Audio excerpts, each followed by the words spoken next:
Hello everyone, this is Tyler here. It is November 20th. I'm here in Estonia and I'm going to discuss with you guys why you should buy crypto right now and ways that you can increase your anonymity when you're using crypto so that you don't become as big of a target on the government's radar, no matter the country you're living in, because I think governments worldwide are very quickly trying to figure out ways that they can intrude upon people's privacy with crypto. And there are certainly ways that you can improve this even apart from having crypto, which is decentralized, it is anonymous by nature, but there are certainly ways that you can improve it. Now, keep in mind here that firstly, most of Bitcoin and cryptos as a whole are actually owned by institutions. There's different estimates. Anywhere between 95 to 98% of crypto is actually owned by institutional investors. It's actually a very small percentage that retail investors like you or I own of this. And this is actually one of the reasons why the value of it has spiked so much. These institutional investors also have maintained much larger holdings, and typically they don't sell off their crypto as quickly as investors would of stock or forex or any other financial instrument. Crypto, obviously, these investors, they don't sell off their holdings in nearly as big of chunks like you would see institutional investors do with stocks or other kinds of investment. And this is one of the reasons why the value maintains itself so well and why it's also gone up tremendously. There's actually not a large percentage of crypto owned by retail investors. And I think this is also telling of how strong, of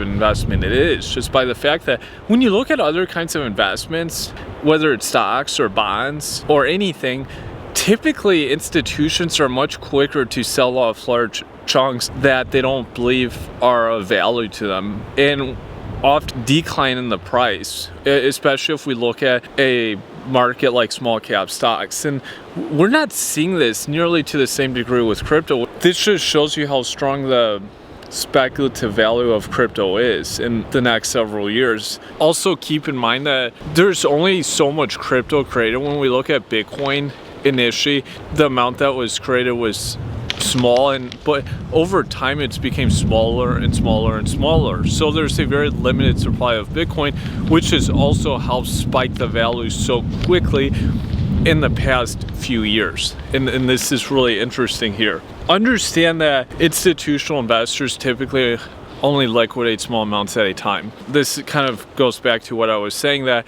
because they don't sell off large segments, this helps maintain the value of the crypto. Moving on though, and this is I think very applicable to all of us retail investors, is how you can have more privacy. Although it's decentralized, blockchain of course is very anonymous, there are still ways that you can improve the privacy. So for guys that are having problems, maybe going through a divorce or anticipate divorce, they maybe have some tax problems, whatever it is, and they need to try protect some of their wealth, this is ways that you can do it so that you have 100% certainty that your privacy is very solid here. Number one is the use of privacy coins. Okay, these coins such as Moneda, XMR, or Zcash, these are privacy coins that you can buy from an exchange, and these essentially help optimize your profile.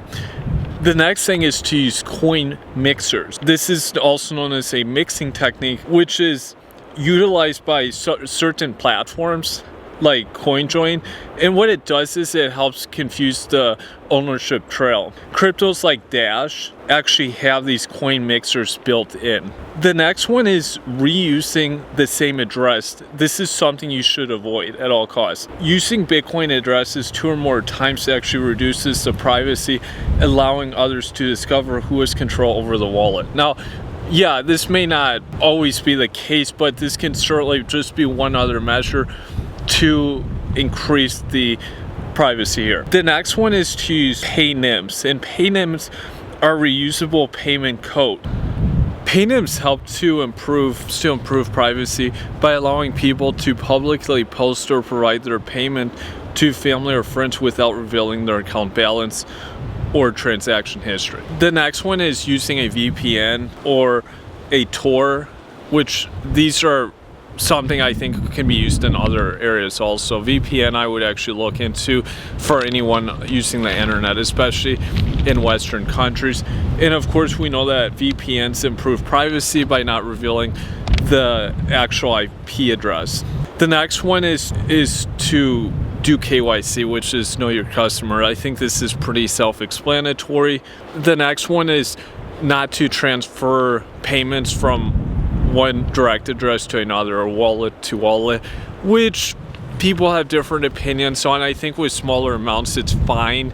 If you're using larger amounts, you may want to come up with a more sophisticated system here.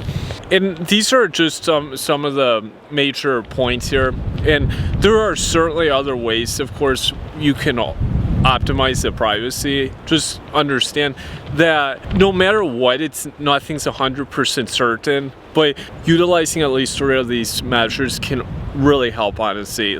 And I would say the most important one, of course, is to use a VPN, to use a coin mixer, and to do KYC. Those are the 3 major ones here. So give me your feedback below, and thank you.